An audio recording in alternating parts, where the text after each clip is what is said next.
Kanchan Outlook.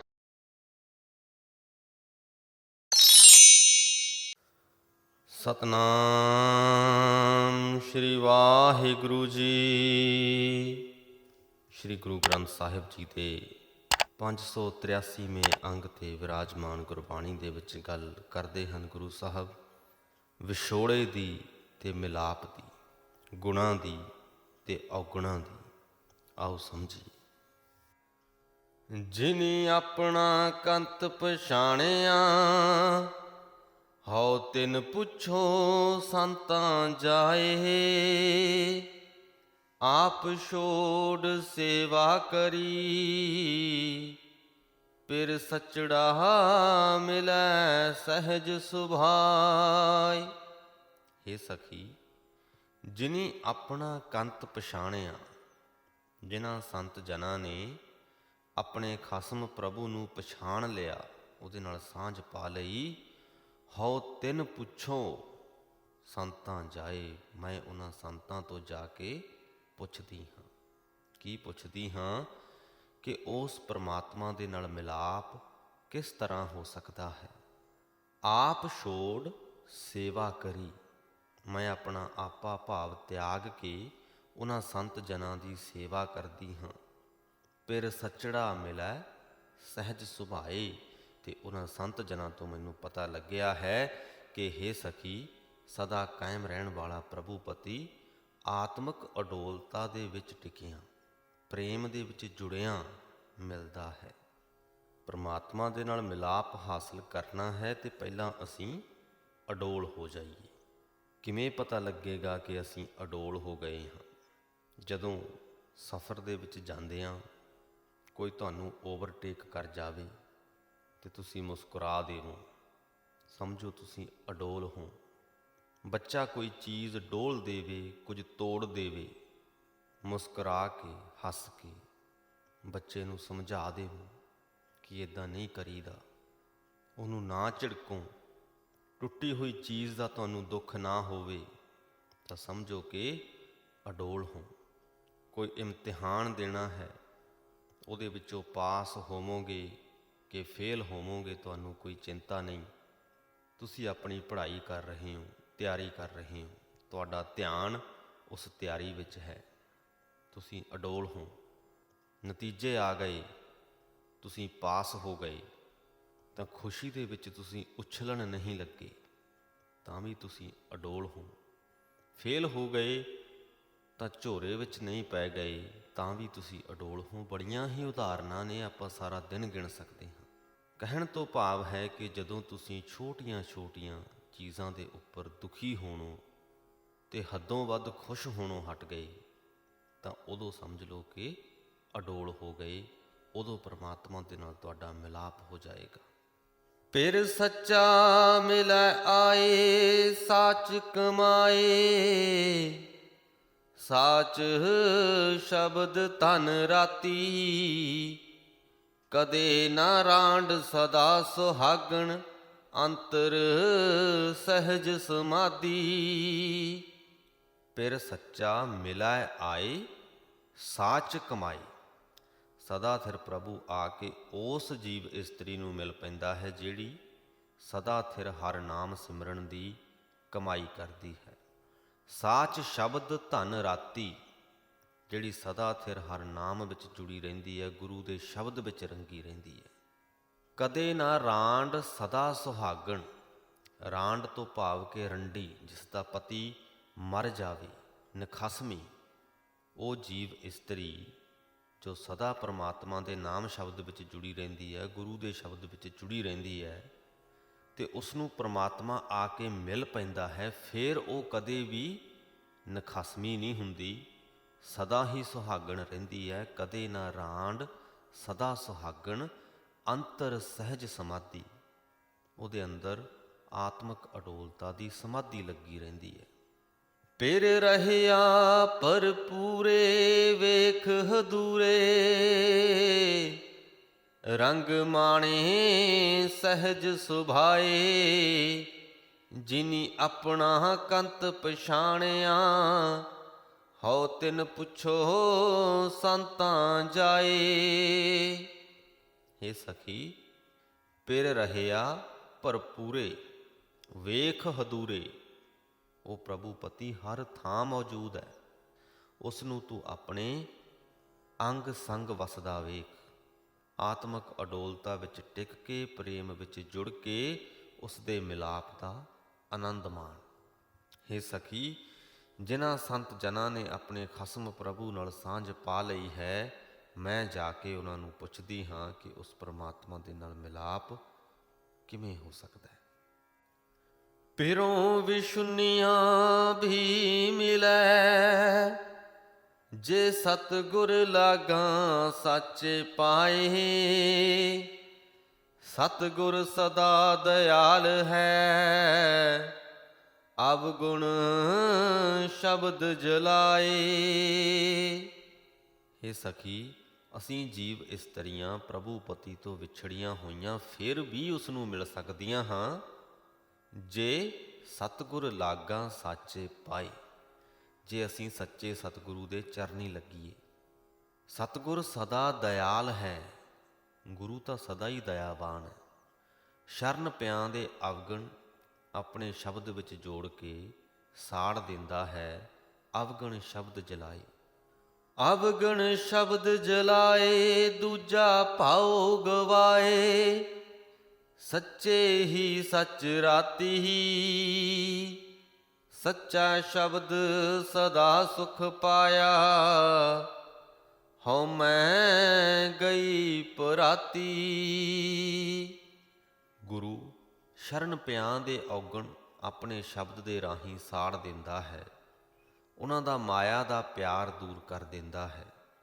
ਹੁਣ ਇਹ ਨਹੀਂ ਕਿ ਗੁਰੂ ਦੇ ਕੋਲੇ ਕੋਈ ਮੰਤਰ ਹੈ ਕਿ ਅਸੀਂ ਗੁਰੂ ਕੋਲ ਜਾਈਏ ਔਗਣਾਂ ਦੇ ਨਾਲ ਭਰਪੂਰ ਆਪਣਾ ਮਨ ਲੈ ਕੇ ਤੇ ਗੁਰੂ ਕੋਈ ਮੰਤਰ ਫੂਕ ਕੇ ਸਾਡੇ ਉਹਨਾਂ ਔਗਣਾਂ ਨੂੰ ਦੂਰ ਕਰ ਦੇਵੇਗਾ। ਗੁਰੂ ਦੇ ਸ਼ਬਦ ਤੋਂ ਭਾਵ ਹੈ ਗੁਰੂ ਦੀਆਂ ਸਿੱਖਿਆਵਾਂ। ਗੁਰੂ ਸਾਨੂੰ ਸਮਝਾਏਗਾ, ਗੁਰੂ ਸਾਨੂੰ ਸ਼ੀਸ਼ਾ ਦਿਖਾਏਗਾ, ਅਸਲੀਅਤ ਦਿਖਾਏਗਾ ਤੇ ਸਾਨੂੰ ਸਿੱਖਿਆ ਦੇਵੇਗਾ। ਉਹ ਸਿੱਖਿਆ ਗੁਣਾਂ ਦੇ ਨਾਲ ਭਰਪੂਰ ਹੋਏਗੀ। ਹੁਣ ਜਦੋਂ ਮਨ ਦੇ ਵਿੱਚੋਂ ਔਗਣਾਂ ਨੂੰ ਕੱਢਣਾ, ਉਸ ਖਾਲੀ ਥਾਂ 'ਤੇ ਕੁਛ ਭਰਨਾ ਵੀ ਪਵੇਗਾ। ਉਹ ਗੁਣ ਭਰੇ ਜਾਣਗੇ, ਉਹ ਗੁਣ ਗੁਰੂ ਦੀਆਂ ਸਿੱਖਿਆਵਾਂ 'ਚੋਂ ਮਿਲਣਗੇ। ਔਗਣ ਸ਼ਬਦ ਜਲਾਏ, ਦੂਜਾ ਭਾਉ ਗਵਾਏ। ਸੱਚੇ ਹੀ ਸੱਚ ਰਾਤੀ। ਗੁਰੂ ਦੇ ਚਰਨੀ ਲੱਗੀ ਹੋਈ ਜੀਵ ਇਸਤਰੀ ਸਦਾ ਥਿਰ ਰਹਿਣ ਵਾਲੇ ਪਰਮਾਤਮਾ ਦੀ ਯਾਦ ਵਿੱਚ ਰੱਤੀ ਰਹਿੰਦੀ ਹੈ। ਸੱਚਾ ਸ਼ਬਦ ਸਦਾ ਸੁਖ ਪਾਇਆ। ਸਦਾ ਥਿਰ ਪ੍ਰਭੂ ਦੀ ਸਿਫਤ ਸਲਾਹ ਦੇ ਸ਼ਬਦ ਵਿੱਚ ਜੁੜ ਕੇ ਉਹ ਸਦਾ ਹੀ ਆਨੰਦ ਮਾਣਦੀ ਹੈ। ਹਉ ਮੈਂ ਗਈ ਭਰਾਤੀ। ਭਰਾਤੀ ਤੋਂ ਭਾਵ ਹੈ ਭਟਕਣਾ, ਤੇ ਉਸ ਜੀਵ ਇਸਤਰੀ ਦੀ ਹਉਮੈ ਤੇ ਭਟਕਣਾ ਦੋਨੋਂ ਹੀ ਦੂਰ ਹੋ ਜਾਂਦੇ ਨੇ। ਪਿਰ ਨਿਰਮਾਇਲ ਸਦਾ ਸੁਖ ਦਾਤਾ, ਨਾਨਕ ਸ਼ਬਦ ਮਿਲਾਏ। ਪਿਰੋਂ ਵਿਸ਼ੁੰਨੀਆਂ ਵੀ ਮਿਲੈ, ਜੇ ਸਤਿਗੁਰ ਲਾਗਾਂ ਸਾਚੇ ਪਾਏ। ਹੇ ਨਾਨਕ, ਪ੍ਰਭੂ ਪਤੀ ਪਵਿੱਤਰ ਕਰਨ ਵਾਲਾ ਹੈ, ਸਦਾ ਸੁਖ ਦੇਣ ਵਾਲਾ ਹੈ। ਗੁਰੂ ਆਪਣੇ ਸ਼ਬਦ ਦੇ ਰਾਹੀਂ ਉਸ ਪਰਮਾਤਮਾ ਦੇ ਨਾਲ ਸਾਨੂੰ ਮਿਲਾ ਦਿੰਦਾ ਹੈ। ਹੇ ਸਖੀ, ਜਿਹੜੀਆਂ ਜੀਵ ਇਸਤਰੀਆਂ ਪ੍ਰਭੂ ਪਤੀ ਤੋਂ ਵਿਛੜੀਆਂ ਹੋਈਆਂ ਨੇ, ਉਹ ਵੀ ਉਹਨੂੰ ਵਾਪਸ ਮਿਲ ਸਕਦੀਆਂ ਨੇ ਜੇ ਸੱਚੇ ਸਤਿਗੁਰੂ ਦੇ ਚਰਨੀ ਲੱਗ ਜਾਵਣ। ਵਡਹੰਸ ਮਹਿਲਾ ਤੀਜਾ, ਸੁਣਿਓ ਕੰਤ ਮਹੇਲਿਓ। ਪਿਰ ਸੇਵਿਓ ਸ਼ਬਦ ਵਿਚਾਰ, ਅਵਗਣਵੰਤੀ ਪਿਰ ਨਾ ਜਾਣਈ। ਮੁੱਠੀ ਰੋਵੈ ਕੰਤ ਵਿਸਾਰ। ਹੇ ਪ੍ਰਭੂ ਪਤੀ ਦੀ ਜੀਵ ਇਸਤਰੀਓ, ਮੇਰੀ ਗੱਲ ਸੁਣ ਲੈਣੀ। ਸੁਣਿਓ ਕੰਤ ਮਹੇਲਿਓ, ਪਿਰ ਸੇਵਿਓ ਸ਼ਬਦ ਵਿਚਾਰ। ਉਹ ਗੱਲ ਇਹ ਹੈ ਕਿ ਗੁਰੂ ਦੇ ਸ਼ਬਦ ਦੇ ਰਾਹੀਂ ਪ੍ਰਭੂ ਦੇ ਗੁਣਾਂ ਦਾ ਵਿਚਾਰ ਕਰਕੇ ਪ੍ਰਭੂ ਦੀ ਸੇਵਾ ਭਗਤੀ ਕਰਿਆ ਕਰੋ। ਅਵਗਣਵੰਤੀ ਪਿਰ ਨਾ ਜਾਣਈ। ਜਿਹੜੀ ਜੀਵ ਇਸਤਰੀ ਪ੍ਰਭੂ ਪਤੀ ਦੇ ਨਾਲ ਡੂੰਘੀ ਸਾਂਝ ਨਹੀਂ ਪਾਉਂਦੀ, ਉਹ ਔਗਣਾਂ ਦੇ ਨਾਲ ਭਰੀ ਰਹਿੰਦੀ ਹੈ। ਪ੍ਰਭੂ ਪਤੀ ਨੂੰ ਭੁਲਾ ਕੇ ਉਹ ਆਤਮਿਕ ਜੀਵਨ ਲੁਟਾ ਬੈਠਦੀ ਹੈ। ਮੁੱਠੀ ਤੋਂ ਭਾਵ ਠੱਗੀ ਹੋਈ। ਜਿਨੇ ਆਪਣਾ ਆਤਮਿਕ ਜੀਵਨ ਠਗਾ ਲਿਆ ਹੋਵੇ, ਲੁਟਾ ਲਿਆ ਹੋਵੇ। ਅਵਗਣਵੰਤੀ ਪਿਰ ਨਾ ਜਾਣੀ, ਮੁੱਠੀ ਰੋਵੈ ਕੰਤ ਵਿਸਾਰ।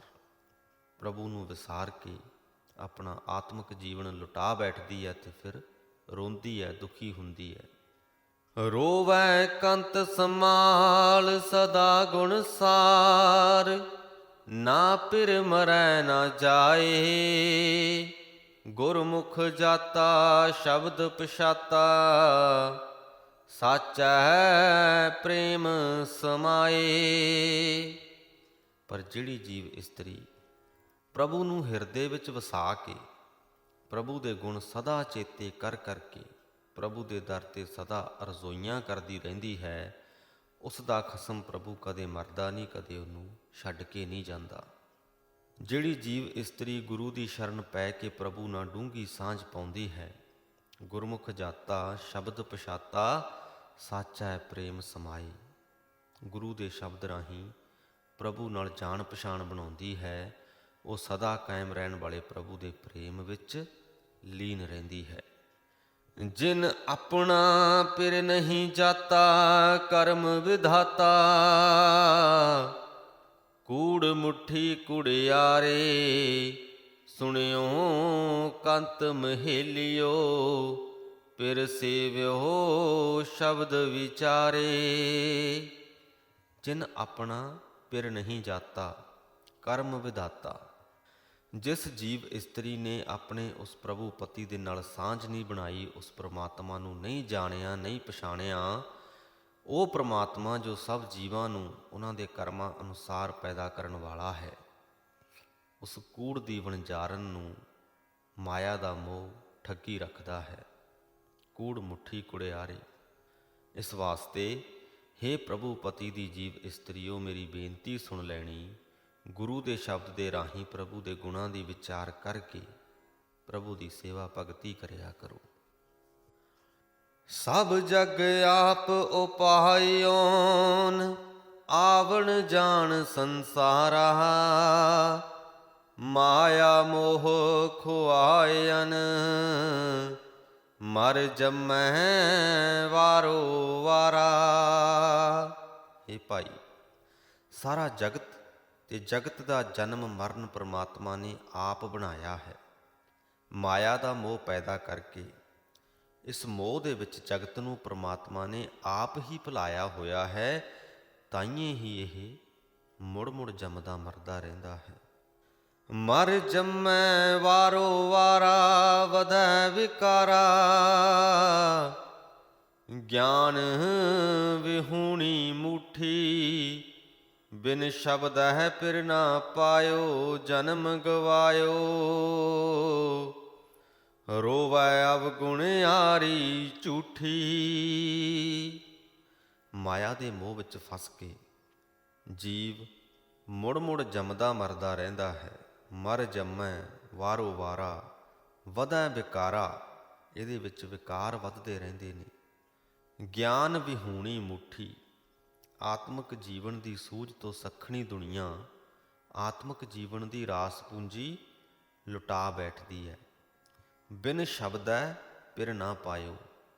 ਜੇ ਪਰਮਾਤਮਾ ਨੂੰ ਪਾਉਣਾ ਹੈ ਤਾਂ ਗੁਰੂ ਦੇ ਸ਼ਬਦ ਵਿੱਚ ਜੁੜਨਾ ਪਏਗਾ।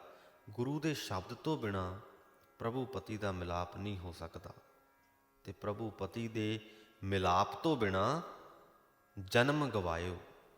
ਅਸੀਂ ਆਪਣਾ ਜਨਮ ਜਿਹੜਾ ਹੈ ਉਹ ਅਜਾਈਂ ਗਵਾ ਲੈਂਦੇ ਹਾਂ। ਰੋਵੈ ਅਵਗੁਣਿਆਰੀ ਝੂਠੀ। ਔਗਣਾਂ ਨਾਲ ਭਰੀ ਹੋਈ, ਝੂਠੇ ਮੂੰਹ ਵਿੱਚ ਫਸੀ ਹੋਈ ਜੀਵ ਇਸਤਰੀ ਫਿਰ ਦੁਖੀ ਰਹਿੰਦੀ ਹੈ, ਜਿਹੜੀ ਗੁਰੂ ਦੇ ਸ਼ਬਦ ਵਿੱਚ ਨਹੀਂ ਜੁੜਦੀ। ਪਿਰ ਜਗ ਜੀਵਨ ਕਿਸਨੋ ਰੋਈਐ, ਰੋਵੈ ਕੰਤ ਵਿਸਾਰੇ। ਸਭ ਜਗ ਆਪ ਉਪਾਇਓਨ, ਆਵਣ ਜਾਣ ਸੰਸਾਰੇ। ਪਰ ਹੇ ਭਾਈ, ਪ੍ਰਭੂ ਆਪ ਹੀ ਜਗਤ ਦਾ ਜੀਵਨ ਆਧਾਰ ਹੈ। ਕਿਸੇ ਦੇ ਆਤਮਕ ਮੌਤ ਮਰਨ ਤੇ ਰੋਣਾ ਵੀ ਕੀ ਹੋਇਆ। ਜੀਵ ਇਸਤਰੀ ਪ੍ਰਭੂ ਪਤੀ ਨੂੰ ਭੁਲਾ ਕੇ ਦੁਖੀ ਰਹਿੰਦੀ ਹੈ। ਹੇ ਭਾਈ, ਸਾਰੇ ਜਗਤ ਨੂੰ ਪ੍ਰਭੂ ਨੇ ਆਪ ਹੀ ਪੈਦਾ ਕੀਤਾ ਹੈ। ਜਗਤ ਦਾ ਜਨਮ ਮਰਨ ਵੀ ਪ੍ਰਭੂ ਨੇ ਆਪ ਹੀ ਬਣਾਇਆ ਹੈ। ਸੋ ਪਿਰ ਸੱਚਾ ਸਦਾ ਹੀ ਸਾਚਾ ਹੈ, ਨਾ ਉਹ ਮਰੈ ਨਾ ਜਾਏ। ਭੂਲੀ ਫਿਰੈ ਤਨ ਇਆਣੀਆਂ, ਰੰਡ ਬੈਠੀ ਦੂਜੈ ਪਾਏ। ਇਹ ਭਾਈ, ਉਹ ਪ੍ਰਭੂ ਪਤੀ ਸਦਾ ਜਿਉਂਦਾ ਹੈ, ਸਦਾ ਹੀ ਜਿਉਂਦਾ ਹੈ। ਸੋ ਪਿਰ ਸੱਚਾ, ਸਦ ਹੀ ਸਾਚਾ, ਨਾ ਉਹ ਮਰੈ ਨਾ ਜਾਏ। ਉਹ ਪ੍ਰਮਾਤਮਾ ਨਾ ਮਰਦਾ ਹੈ ਨਾ ਜੰਮਦਾ ਹੈ, ਉਹ ਤੇ ਸਦਾ ਹੀ ਕਾਇਮ ਹੈ, ਮੌਜੂਦ ਹੈ। ਅਣਜਾਣ ਜੀਵ ਇਸਤਰੀ ਉਸ ਤੋਂ ਖੁੰਝੀ ਫਿਰਦੀ ਹੈ। ਭੂਲੀ ਫਿਰੈ ਤਨ ਇਆਣੀਆਂ, ਰੰਡ ਬੈਠੀ ਦੂਜੈ ਪਾਏ। ਮਾਇਆ ਦੇ ਮੋਹ 'ਚ ਫਸ ਕੇ ਪ੍ਰਭੂ ਤੋਂ ਵਿਛੜੀ ਰਹਿੰਦੀ ਹੈ। ਪ੍ਰਭੂ ਪਤੀ ਵੱਲੋਂ ਰੰਡੀ ਹੋਈ ਰਹਿੰਦੀ ਹੈ, ਨਖਸਮੀ ਹੋਈ ਰਹਿੰਦੀ ਹੈ, ਕਿਉਂਕਿ ਮਾਇਆ ਦੇ ਮੋਹ ਵਿੱਚ ਫਸੀ ਹੋਈ ਹੈ। ਪਰ ਇਹ ਚੇਤਾ ਨਾ ਭੁਲਾਈਏ ਕਿ ਉਹ ਜੀਵ ਇਸਤਰੀ ਜਿਹੜੀ ਮਾਇਆ ਦੇ ਮੋਹ 'ਚ ਫਸੀ ਹੈ, ਆਪਣੀ ਮਰਜ਼ੀ ਨਾਲ ਨਹੀਂ ਫਸੀ, ਪਰਮਾਤਮਾ ਨੇ ਹੀ ਫਸਾਈ ਹੋਈ ਹੈ। ਪਿਛਲੀਆਂ ਪੰਕਤੀਆਂ ਵਿੱਚ ਹੀ ਅਸੀਂ ਪੜ੍ਹ ਕੇ ਹਟੇ ਹਾਂ ਕਿ ਮਾਇਆ ਮੋਹ ਖੁਆਇਨ, ਕਿ ਇਸ ਜਗਤ ਨੂੰ ਪੈਦਾ ਕਰਕੇ ਪਰਮਾਤਮਾ ਨੇ ਮਾਇਆ ਦੇ ਮੋਹ 'ਚ ਆਪ ਹੀ ਫਸਾਇਆ ਹੈ। ਸੋ ਇਹ ਜੀਵ ਇਸਤਰੀ ਜਿਹੜੀ ਮਾਇਆ ਦੇ ਮੋਹ 'ਚ ਫਸ ਕੇ ਪ੍ਰਭੂ ਪਤੀ ਵੱਲੋਂ ਵਿਛੜੀ ਹੋਈ ਹੈ, ਪ੍ਰਭੂ ਦੀ ਰਜ਼ਾ ਅਧੀਨ ਹੀ ਹੈ। ਰੰਡ ਬੈਠੀ ਦੂਜੈ ਭਾਏ, ਮਾਇਆ ਮੋਹ ਦੁਖ ਪਾਏ। ਆਬ ਘਟੈ ਤਨ ਸੀਜੈ, ਜੋ ਕਿਛ ਆਇਆ ਸਭ ਕਿਛ ਜਾਸੀ। ਦੁਖ ਲਾਗਾ ਪਾਏ ਦੂਜੈ। ਜੀਵ ਇਸਤਰੀ ਦੂਜੈ ਭਾਏ ਲੱਗ ਕੇ, ਯਾਨੀ ਕਿ ਪ੍ਰਮਾਤਮਾ ਤੋਂ ਇਲਾਵਾ ਹੋਰ ਚੀਜ਼ਾਂ ਦੇ ਪ੍ਰੇਮ ਦੇ ਵਿੱਚ ਲੱਗ ਕੇ, ਮੋਹ ਦੇ ਵਿੱਚ ਫਸ ਕੇ ਪ੍ਰਭੂ ਨਾਲੋਂ ਵਿਛੜੀ ਰਹਿੰਦੀ ਹੈ। ਮਾਇਆ ਦੇ ਮੋਹ 'ਚ ਫਸ ਕੇ ਦੁੱਖ ਸਹਿੰਦੀ ਹੈ। ਮਾਇਆ ਮੋਹ ਦੁਖ ਪਾਈ, ਆਬ ਘਟੈ ਤਨ ਸੀਜੈ। ਇਸ ਮੋਹ ਦੇ ਵਿੱਚ ਹੀ ਇਹਦੀ ਉਮਰ ਗੁਜ਼ਰਦੀ ਹੈ, ਇਹਦਾ ਸਰੀਰ ਕਮਜ਼ੋਰ ਹੁੰਦਾ ਜਾਂਦਾ ਹੈ। ਭਾਵ ਕਿ ਸਾਰੀ ਉਮਰ ਹੀ ਮਾਇਆ ਦੇ ਮੋਹ ਵਿੱਚ ਗੁਜ਼ਾਰ ਦਿੰਦੀ ਹੈ। ਜੋ ਕਿਛ ਆਇਆ ਸਭ ਕਿਛ ਜਾਸੀ। ਜਗਤ ਦਾ ਨਿਯਮ ਤਾਂ ਇਹੀ ਹੈ ਕਿ ਜੋ ਕੁਝ ਇੱਥੇ ਜੰਮਿਆ ਹੈ, ਪੈਦਾ ਹੋਇਆ ਹੈ, ਉਹਨੇ ਮਰਨਾ ਵੀ ਹੈ, ਨਾਸ ਵੀ ਹੋਣਾ ਹੈ। ਦੁੱਖ ਲਾਗਾ ਭਾਏ ਦੂਜੈ। ਪਰ ਮਾਇਆ ਦੇ ਮੋਹ ਦੇ ਕਾਰਨ ਇਹ ਅਟੱਲ ਨਿਯਮ ਨੂੰ ਭੁਲਾ ਕੇ ਜੀਵ ਨੂੰ ਕਿਸੇ ਦੇ ਮਰਨ 'ਤੇ ਦੁੱਖ ਵਾਪਰਦਾ ਹੈ। ਇੱਕ ਗੱਲ ਦਾ ਧਿਆਨ ਰੱਖੀਏ, ਇੱਥੇ ਗੁਰੂ ਸਾਹਿਬ ਨੇ ਸਾਨੂੰ ਇਹ ਨਹੀਂ ਕਿਹਾ ਕਿ ਦੁਖੀ ਨਾ ਹੋਵੋ, ਜਾਂ ਕਿਸੇ ਦੇ ਮਰਨ 'ਤੇ ਸਾਨੂੰ ਦੁਖੀ ਨਹੀਂ ਹੋਣਾ ਚਾਹੀਦਾ। ਇੱਕ ਸੱਚਾਈ ਬਿਆਨ ਕੀਤੀ ਹੈ ਕਿ ਜਦ ਕੋਈ ਮਰਦਾ ਹੈ ਤੇ ਉਹਦੇ ਆਸ-ਪਾਸ ਵਾਲੇ ਜਿਹੜੇ ਹੁੰਦੇ ਨੇ ਸਕੇ ਸੰਬੰਧੀ, ਉਹ ਦੁੱਖ ਮਹਿਸੂਸ ਕਰਦੇ ਨੇ। ਤੇ ਇੱਕ ਸਵਾਲ ਦਾ ਉੱਤਰ ਦਿੱਤਾ ਕਿ ਉਹ ਦੁੱਖ ਕਿਉਂ ਮਹਿਸੂਸ ਕਰਦੇ ਨੇ, ਕਿਉਂਕਿ ਉਹ ਮਾਇਆ ਦੇ ਮੋਹ 'ਚ ਫਸੇ ਹੁੰਦੇ ਨੇ। ਤੇ ਇੱਥੇ ਇੱਕ ਸਵਾਲ ਦਾ ਹੋਰ ਉੱਤਰ ਮਿਲ ਜਾਂਦਾ ਹੈ ਕਿ ਮਾਇਆ ਤੋਂ ਭਾਵ ਸਿਰਫ ਪੈਸਾ ਨਹੀਂ, ਇਸ ਜਗਤ ਦਾ ਜਿਹੜਾ ਤਾਣਾ ਬਾਣਾ ਹੈ ਉਹ ਸਾਰਾ ਹੀ ਮਾਇਆ ਹੈ। ਜਿਹੜਾ ਸਾਡਾ ਸਕਾ ਸੰਬੰਧੀ ਮਰ ਗਿਆ, ਉਹਦੇ ਮਰਨ 'ਤੇ ਦੁੱਖ ਸਾਨੂੰ ਤਾਂ ਹੁੰਦਾ ਕਿਉਂਕਿ ਉਹਦੇ ਨਾਲ ਸਾਡਾ ਮੋਹ ਸੀ, ਅਸੀਂ ਉਹਦੇ ਮੋਹ ਵਿੱਚ ਫਸੇ ਹੋਏ ਸਾਂ।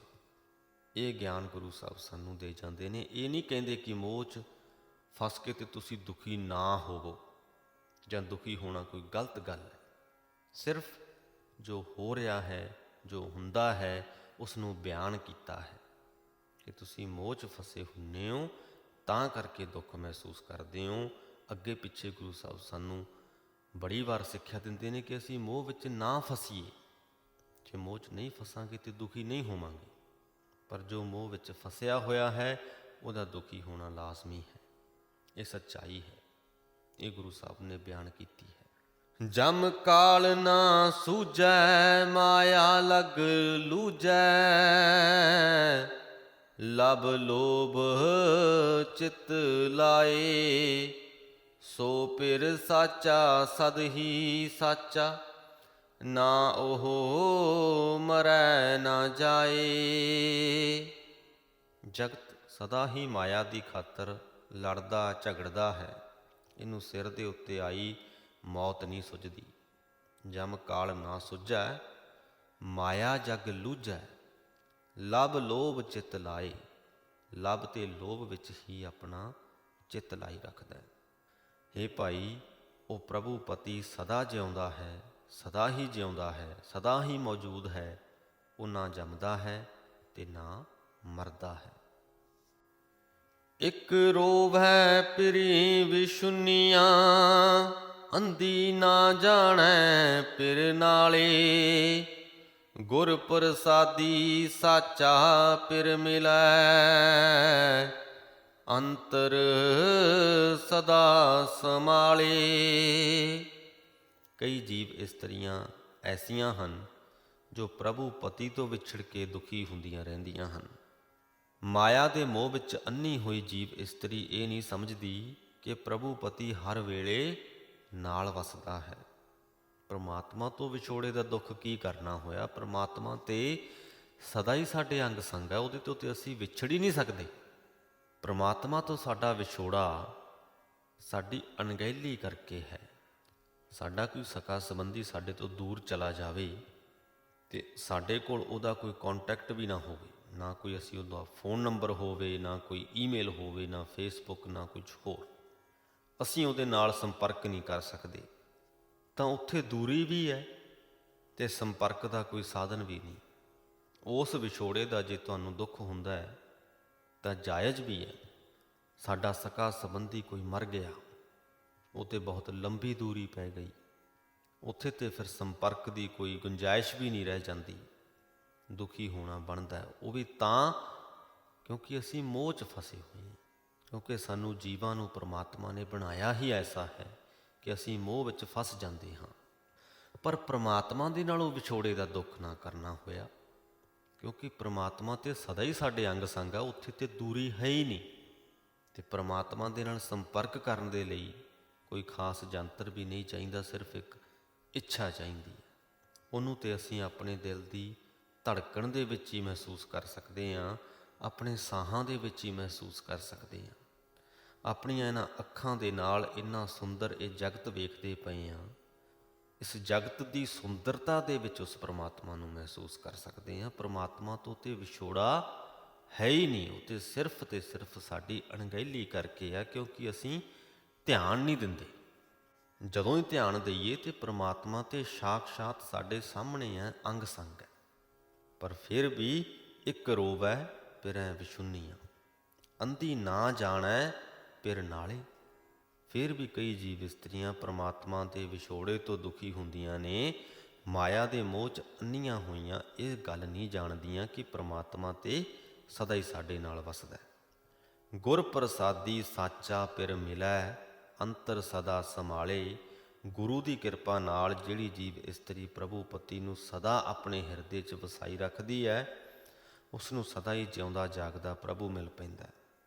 ਫਿਰ ਅੰਤਰ ਸੰਭਾਲੇ ਸਦਾ ਹੈ ਨਾਲੇ, ਮਨ ਮੁਖ ਜਾਤਾ ਦੂਰੇ। ਇਹੋ ਤਨ ਰੁਲੈ ਰੁਲਾਇਆ, ਕਾਮ ਨ ਆਇਆ, ਜਿਨ ਖਸਮ ਨਾ ਜਾਤਾ ਹਦੂਰੇ। ਉਹ ਜੀਵ ਇਸਤਰੀ ਪ੍ਰਭੂ ਪਤੀ ਨੂੰ ਆਪਣੇ ਹਿਰਦੇ 'ਚ ਵਸਾਈ ਰੱਖਦੀ ਹੈ, ਉਸ ਜੀਵ ਇਸਤਰੀ ਨੂੰ ਪਰਮਾਤਮਾ ਸਦਾ ਅੰਗ ਸੰਗ ਦਿਸਦਾ ਹੈ। ਫਿਰ ਅੰਤਰ ਸੰਭਾਲੇ ਸਦਾ ਹੈ ਨਾਲੇ, ਮਨਮੁਖ ਜਾਤਾ ਦੂਰੇ। ਪਰ ਜਿਹੜੀ ਆਪਣੇ ਮਨ ਦੇ ਪਿੱਛੇ ਤੁਰਨ ਵਾਲੀ ਜੀਵ ਇਸਤਰੀ ਹੈ, ਉਸ ਨੂੰ ਪਰਮਾਤਮਾ ਦੂਰ ਵਸਦਾ ਦਿਸਦਾ ਹੈ। ਇਹ ਤਨ ਰੁਲੈ ਰੁਲਾਇਆ, ਕਾਮ ਨਾ ਆਇਆ। ਹੇ ਭਾਈ, ਜਿਸ ਜੀਵ ਇਸਤਰੀ ਨੇ ਖਸਮ ਪ੍ਰਭੂ ਨੂੰ ਅੰਗ ਸੰਗ ਵਸਦਾ ਨਾ ਸਮਝਿਆ, ਜਿਨ ਖਸਮ ਨਾ ਜਾਤਾ ਹਦੂਰੇ, ਉਹਦਾ ਇਹ ਸਰੀਰ ਵਿਕਾਰਾਂ ਵਿੱਚ ਰੁਲਾਇਆ ਰੁਲਦਾ ਹੈ ਤੇ ਕਿਸੇ ਕੰਮ ਨਹੀਂ ਆਉਂਦਾ। ਨਾਨਕ ਸਾ ਤਨ ਮਿਲੈ ਮਿਲਾਈ, ਫਿਰ ਅੰਤਰ ਸਦਾ ਸੰਭਾਲੇ। ਇੱਕ ਰੋਵੈ ਪਿਰੇ ਵਿਸ਼ੁਨੀਆਂ, ਅੰਧੀ ਨਾ ਜਾਣੈ ਪਿਰ ਹੈ ਨਾਲੇ। ਹੇ ਨਾਨਕ, ਜਿਹੜੀ ਜੀਵ ਇਸਤਰੀ ਗੁਰੂ ਦੀ ਕਿਰਪਾ ਨਾਲ ਪ੍ਰਭੂ ਪਤੀ ਨੂੰ ਸਦਾ ਆਪਣੇ ਹਿਰਦੇ ਵਿੱਚ ਵਸਾਈ ਰੱਖਦੀ ਹੈ, ਉਹ ਗੁਰੂ ਦੀ ਮਿਲਾਈ ਹੋਈ ਪ੍ਰਭੂ ਨੂੰ ਮਿਲ ਪੈਂਦੀ ਹੈ। ਕਈ ਜੀਵ ਇਸਤਰੀਆਂ ਐਸੀਆਂ ਹਨ ਜੋ ਪ੍ਰਭੂ ਪਤੀ ਤੋਂ ਵਿਛੜ ਕੇ ਦੁੱਖ ਪਾਉਂਦੀਆਂ ਹਨ। ਮਾਇਆ ਦੇ ਮੋਹ ਵਿੱਚ ਅੰਨੀ ਹੋ ਚੁੱਕੀ ਜੀਵ ਇਸਤਰੀ ਇਹ ਨਹੀਂ ਸਮਝਦੀ ਕਿ ਪ੍ਰਭੂ ਪਤੀ ਤਾਂ ਸਦਾ ਹੀ ਉਹਦੇ ਨਾਲ ਵਸਦਾ ਹੈ। ਸੋ ਇਸ ਦੇ ਨਾਲ ਹੀ ਸ੍ਰੀ ਗੁਰੂ ਗ੍ਰੰਥ ਸਾਹਿਬ ਜੀ ਦੇ 583ਵੇਂ ਅੰਗ ਦੀ ਗੁਰਬਾਣੀ ਦੀ ਵਿਆਖਿਆ ਦੀ ਸਮਾਪਤੀ ਹੁੰਦੀ ਹੈ ਜੀ। ਅੱਜ ਦੇ ਅੰਗ ਦੀ ਗੁਰਬਾਣੀ ਦੇ ਵਿੱਚੋਂ ਅਸੀਂ ਜਾਣਿਆ ਕਿ ਕਿਵੇਂ ਗੁਰੂ ਦੇ ਸ਼ਬਦ ਵਿੱਚ ਤਾਕਤ ਹੈ ਕਿ ਸਾਡੇ ਅੰਦਰ ਵਸਦੇ ਔਗਣਾਂ ਨੂੰ ਗੁਣਾਂ ਦੇ ਨਾਲ ਰਿਪਲੇਸ ਕਰ ਸਕਦਾ ਹੈ। ਕਿਵੇਂ ਪਰਮਾਤਮਾ ਨੇ ਇਸ ਜਗਤ ਨੂੰ ਬਣਾਇਆ ਅਤੇ ਮੋਹ ਦੇ ਵਿੱਚ ਵੀ ਜਗਤ ਨੂੰ ਆਪ ਹੀ ਫਸਾਇਆ ਹੈ। ਕਿਸੇ ਦੇ ਵਿਛੜ ਜਾਣ ਦਾ ਸਾਨੂੰ ਦੁੱਖ ਕਿਉਂ ਹੁੰਦਾ ਹੈ? ਕਿਉਂਕਿ ਅਸੀਂ ਮੋਹ ਵਿੱਚ ਫਸੇ ਹੁੰਦੇ ਹਾਂ। ਇਹ ਮੋਹ ਦੀ ਤੰਦ ਹੀ ਹੈ ਜੋ ਬਹੁਤ ਸਾਰੇ ਸਾਡੇ ਦੁੱਖਾਂ ਦਾ ਕਾਰਨ ਬਣਦੀ ਹੈ। ਅਸੀਂ ਆਤਮਿਕ ਅਡੋਲਤਾ ਦੀ ਪਰਿਭਾਸ਼ਾ ਵੀ ਜਾਣੀ ਕਿ ਕਿਵੇਂ ਪਤਾ ਲੱਗੇ ਕਿ ਅਸੀਂ ਆਤਮਿਕ ਤੌਰ 'ਤੇ ਅਡੋਲ ਹੋ ਚੁੱਕੇ ਹਾਂ। ਅਤੇ ਅੰਤ ਵੱਲ ਨੂੰ ਅਸੀਂ ਪਰਮਾਤਮਾ ਤੋਂ ਵਿਛੋੜੇ ਦੇ ਕੰਸੈਪਟ ਨੂੰ ਸਮਝਿਆ ਕਿ ਪਰਮਾਤਮਾ ਦੇ ਨਾਲੋਂ ਤੇ ਅਸੀਂ ਕਦੇ ਵਿਛੜੇ ਹੀ ਨਹੀਂ ਹੁੰਦੇ। ਸਾਡੇ ਤੇ ਪਰਮਾਤਮਾ ਦੇ ਵਿੱਚ ਤੇ ਕੋਈ ਦੂਰੀ ਹੀ ਨਹੀਂ ਹੁੰਦੀ। ਪਰਮਾਤਮਾ ਨੂੰ ਸੰਪਰਕ ਕਰਨ ਦੇ ਲਈ ਕੋਈ ਖਾਸ ਸਾਧਨ ਵੀ ਨਹੀਂ ਚਾਹੀਦਾ, ਸਿਰਫ ਤੇ ਸਿਰਫ ਇੱਕ ਇੱਛਾ ਚਾਹੀਦੀ ਹੈ। ਉਮੀਦ ਕਰਦੇ ਹਾਂ ਇਹ ਸਾਰੀਆਂ ਹੀ ਗੱਲਾਂ ਤੁਹਾਨੂੰ ਸਮਝ ਆ ਗਈਆਂ ਹੋਣਗੀਆਂ। ਅਤੇ ਇੱਥੇ ਹੀ ਇਸ ਵੀਡੀਓ ਦੀ ਕਰਦੇ ਹਾਂ ਜੀ ਸਮਾਪਤੀ।